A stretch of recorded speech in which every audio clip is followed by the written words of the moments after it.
Hey, what's going on, peoples? Welcome to New Stripe City, a YouTube channel for diehard Bengals fans. I'm your host, Ace Boogie.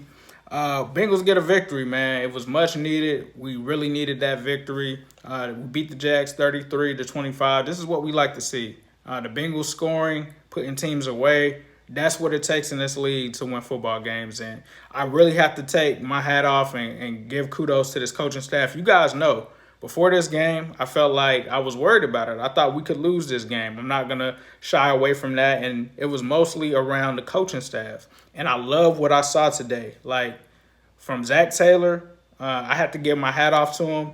Joe Mixon, I had to give my hat off to the offensive line. I think all of us, after the last game, were looking at the coaching staff and the offensive line as key factors that were holding us back, right? And I think that they bounced back in this game in a major way. I loved seeing the creativity. I harped on Twitter all week. You guys heard me. I talked about, just thinking about Jay Gruden with this matchup. I was like, man, how creative was he? We haven't seen that from Zach. And I think that we saw that in this game. I mean, we saw T. Higgins getting end arounds. We saw Tyler Boyd getting end arounds. We saw all kind of plays with Zach targeting Tyler Boyd early.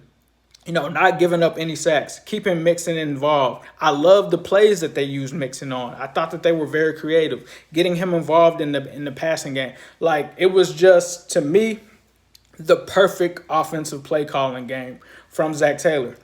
And Joe Burrow did his thing. He didn't have to do much. And when you look at it from that perspective, 300 yards for Joe, I believe, also had a touchdown, an interception that really didn't count. But Joe Mixon, 3 touchdowns in this game, 150 yards on the ground. This is what it takes to win in the NFL. I loved how he spread the ball around to T, to Sample, to all of these guys out there. AJ Green definitely had another rough game. We'll have to see if he bounces back. It just looks like, I don't know if it's the tight hamstring. I don't know what it is. It just seems like he's not really comfortable when it comes to that. I also felt like Zach did a better job of managing the clock this time. But AJ definitely is going to be under the microscope from a lot of people, especially after this stretch that he just had. But it just looks to me like he's not comfortable. And until he gets to that point, it looks like the staff is kind of relying on a lot of these other guys to make plays and stuff out there. But we'll see. But, it could just be the hamstring injury. He's worried to hurt himself. To me, it just seems like he's worried to re-hurt himself or something like that. And he's just not comfortable. So whatever it takes for AJ to get comfortable, then we have to see. I'm not sure, guys. I have no answers on that. I'm just going to wait for it to play out like everyone else. So we'll see. But I think that the play calling was great today. One thing that scared me was at the end, I was like, we got to get some point here. We have to get some points here. We got to close these guys out because of games that we haven't done that and teams that we haven't put away. We can't allow them to come back into games, and I think that they did that.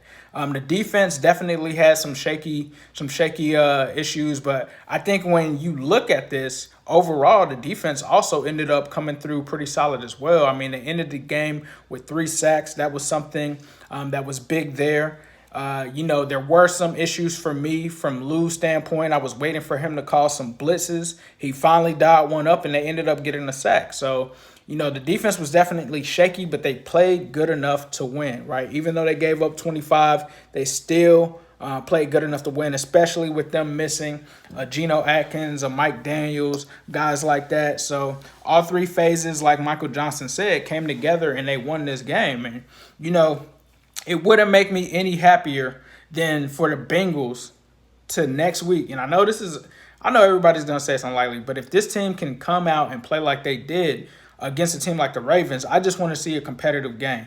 I want to see if we can really pull the upset there, because the one thing that gives me some confidence against the Baltimore Ravens is the fact that they do not have a consistent pass rush. So that should even the game out a little bit. I'm not thinking that we're going to stop Lamar Jackson. I'm not thinking that at all. But I think Joe Burrow is definitely the X factor. And if Zach Taylor can be creative like he was today, that the sky is the limit for us to be able to go and get that win. We got to go and try to get that. But best case scenario, I think, is, just be in the Baltimore game. Try to escape with a win.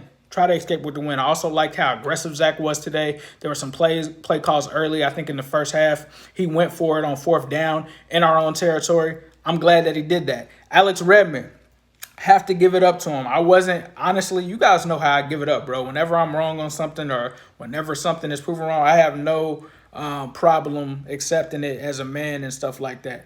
Alex Redmond played great today, and I was an Alex Redmond doubter, but he played amazing. Now, one thing I want to give the kudos to the line. I know that a lot of people said that the Jaguars don't have the best defensive line, so I hope that this carries into next week. I think if they can string together 2 games, I think it's obvious you keep Alex Redmond as the starter right now. You roll into Baltimore. Let's see how that happens next week, but I'm good, bro. I'm glad that the offensive line really bounced back after giving up so many sacks last week. So big props to him. Big props to Drew Sample this game. Big props to the offensive line. Got to give it to him. I agree, Omar. We should be 3-1. That's why I'm not gonna act like it's all rainbows and everything. But yeah, we could harp on easily being 3-1. I'm there with you guys. But we have to focus on it right now. But I'm with you. This team should be 3-0-1. But we gotta, if we can really get this Baltimore game, I think that is huge for us. So let's take the positives. Let's enjoy the fact that we were able to get our first win of the season. It feels like it's been a long time, and it's time to celebrate a win. So kudos to Taylor for doing what he needed to do this game. I'm going to be doing a giveaway soon with this right here. It's a Tyler Boyd autograph, so stay tuned for that. But Houday, man, you guys go out, enjoy this. Me and Zim are going to go live probably sometime later tonight, so stay on the lookout for that. It's going to be the Orange is the New Black instant post-game reaction to the game.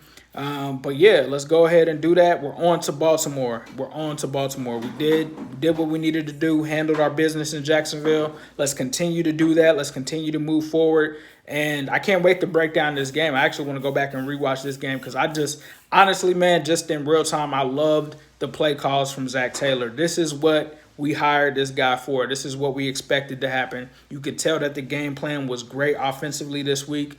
Let's hope that we can build on that. Let's hope that he's looking at that Chiefs game, seeing what they did.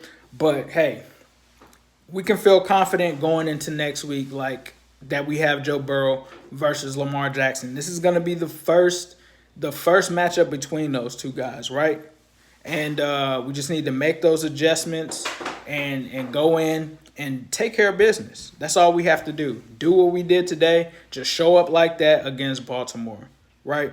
But as usual, I will leave you guys with a Houday all day, every day, and especially on Sunday.